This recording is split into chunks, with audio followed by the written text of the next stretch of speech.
buenos días, profesor. En esta oportunidad, mi grupo, conformado por Adrián Saavedra, Sebastián Saúl, Gutiérrez Peña, César Alexis, García Valdivieso Aldiván, Jiménez García, Claudia Lisek, Matías Valladares, Ashley Kavy, Rivera Rondoy, Kimberly Anabel, Valdivieso Chávez, Victoria.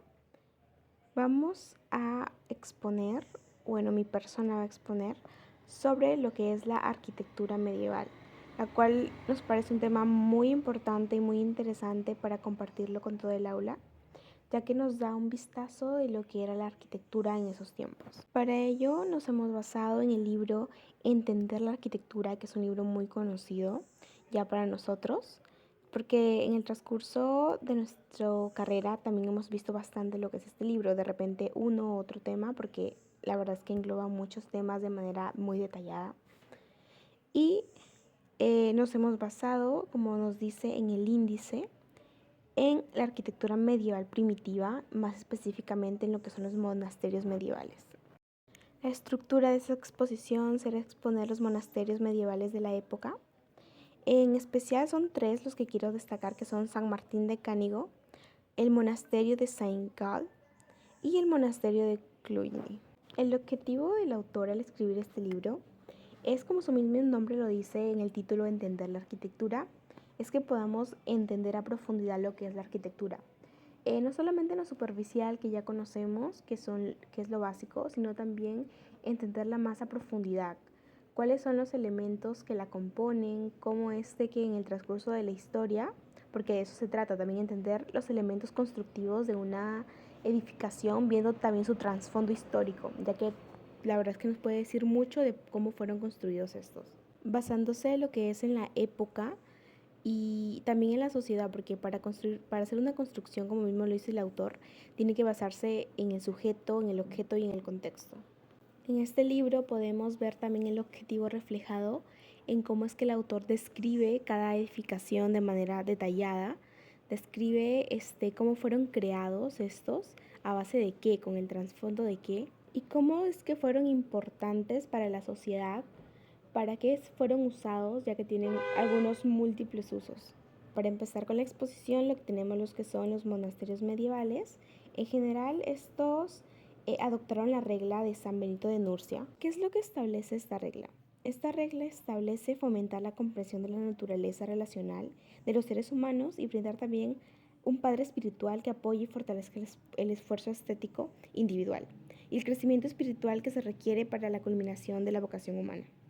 Esta regla ha sido ya llevada o tomada como base por unos 15 siglos y aquí en los monasterios se puede ver reflejada. Como ya lo mencioné, los monasterios tuvieron múltiples usos, como la mayoría de las construcciones en esa época. Y una de las características es que funcionaron como lugares de refugio contra la inseguridad del mundo exterior, o sea, las guerras y todo lo que conllevaba en esa época. Pero creo yo que su principal, y como lo menciona el autor, función es practicar actividades religiosas, por lo que funcionaba como para que hombres y mujeres vayan y demuestren su devoción a Dios. También para los monjes y para toda la comunidad religiosa, que en esa época era bastante. Bueno, para profundizar tenemos primero el monasterio de San Martín de Cánigo. En este no encontramos tanta información en el libro como los otros, pero podemos decir que se construyó entre 1101 y 1026. Está compuesta por dos iglesias, las cuales están una encima de la otra. Tenemos la iglesia superior, que es la de arriba, que tiene tres estrechas naves cubiertas con bóvedas de cañón y sostenidas sobre arcos y también columnas. En cambio, la nave central tiene unas medidas más grandes que llegan hasta los 3 por 12 metros. Esta nave central estaba muy iluminada, presentaba ventanas muy grandes alrededor de los extremos de la bóveda. Y esto es un ejemplo del problema que presentaba la apertura de huecos en las bóvedas de cañón de esa época. Luego tenemos el monasterio de Saint-Gall. Para esto, Carlomango pretendía expandir su territorio con la construcción de muchos monasterios, ya que en esa época lo que más les importaba era el poder. Mientras más construcciones se hacían, mayor era el poder que tenían. Este preparó un plano muy detallado y gráfico sobre el cual debería ser el monasterio ideal para los monjes de esa época. Esto lo envió su amigo Gosberto, abad del monasterio suizo de Saint-Gall. Este pertenece a la provincia de Coringia, de Alemania. Se lo envió porque no había podido él, Gosberto, ir a la reunión en donde se discutía todo esto de su construcción del monasterio, y le enviaron ese dibujo donde era un notable documento, era un muy grande documento por ser planos muy antiguos, el cuales mostraban toda la edificación, como pueden ver en las imágenes, con sus respectivos espacios bien ordenados. Bien, el edificio principal lo constituye una gran iglesia. Esta está llena de altares, ya que lo iban a utilizar aproximadamente 77 monjes. Está orientada de oeste a oeste y la iglesia está adosada al lado del norte de un patio cuadrado rodeado de un claustro, practicando la facilitar de circulación en el caso del mal tiempo. Las habitaciones, al estar construidas especialmente para los monjes, estas permiten de que tengan un lugar tranquilo para poder hacer sus oraciones. Está rodeado por un patio en forma cuadrangular, el cual facilita mucho la circulación de las personas que transitan por ahí.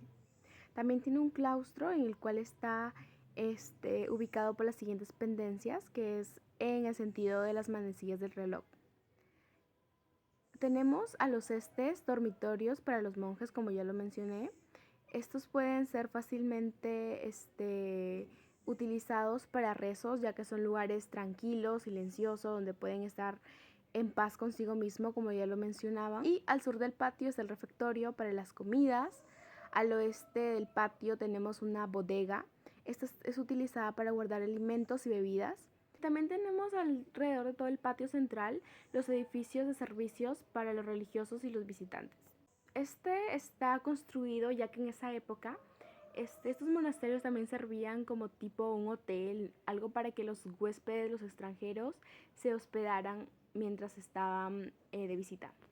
La principal la tenemos al extremo occidental de la iglesia, y en el lado de la derecha tenemos un conjunto que dispone los edificios del comedor y de dormitorios de los huéspedes. También tenemos una escuela y la residencia de abaco. A lo largo del lado oriental está la vivienda del médico. También están los enfermeros para los monjes y novicios, ya que también se priorizaba mucho lo que era la salud de los que habitaban allí. Luego tenemos los jardines que proporcionaban verduras, alimentos para que se puedan satisfacer las personas. Y también a lo largo del sector meridional están las dependencias auxiliares de la cocina, por ejemplo el granero, el horno, el pan, los almacenes y la tonelería. Luego tenemos el monasterio de Cluny, el cual, como mencionaban aquellos integrantes o los que pertenecían a esa época, que es una perfecta demostración de cómo debería ser un monasterio. Este monasterio llegó a ser considerado uno de los más importantes de aquella época del occidente, y tuvo mucha influencia en el ámbito internacional. Hay que decir también que las donaciones de tierras que recibió colaboraron notablemente en su rápida expansión y prosperidad. Esto hizo que se expanda el territorio y que se construyan más monasterios similares con el mismo nombre. Por ejemplo, tenemos la iglesia de Cluny, la primera iglesia de Cluny, la cual fue un edificio mayor. En esta época, 70 monjes vivían permanentemente en este monasterio, pero en el año de 1080, o sea, 40 años después de la terminación de la segunda iglesia, ya habitaban 200 monjes. Esto claramente evidencia cómo es que se fue expandiendo el territorio y el éxito que tuvo en cuanto a su influencia en este imperio. Brevemente, este monasterio estaba también orientado de oeste a este. Teníamos la puerta principal y el patio, los cuales estaban situados en su fachada occidental. También tenía un gran pórtico, se caracterizaba también por eso, con 2 torres de la fachada poniente. Luego de pasar este recorrido ya teníamos lo que era ya la iglesia completa. Pasado el comenzaba la iglesia. Estaba compuesta por una nave central y 2 naves laterales. Al este de la iglesia también estaba el claustro, el cual era un pabellón grande en el cual estaba la enfermería y todo lo que tenía que ver con salud. También al este del claustro estaba ubicado las áreas de salud, de enfermería, los cuales, como ya les mencioné, también les daban muy importancia al bienestar en la salud de los que habitaban allí. Ahora tenemos una interrogante que para mi grupo y para mí no nos quedó muy claro, y es de que para qué fueron construidos exactamente los monasterios. Si bien se enfatiza mucho en lo que es el ámbito de la religión, también quedan muchas dudas, ya que también dice que se usaba para protegerse de las guerras y todo eso, así que esa es la pregunta que nos queda.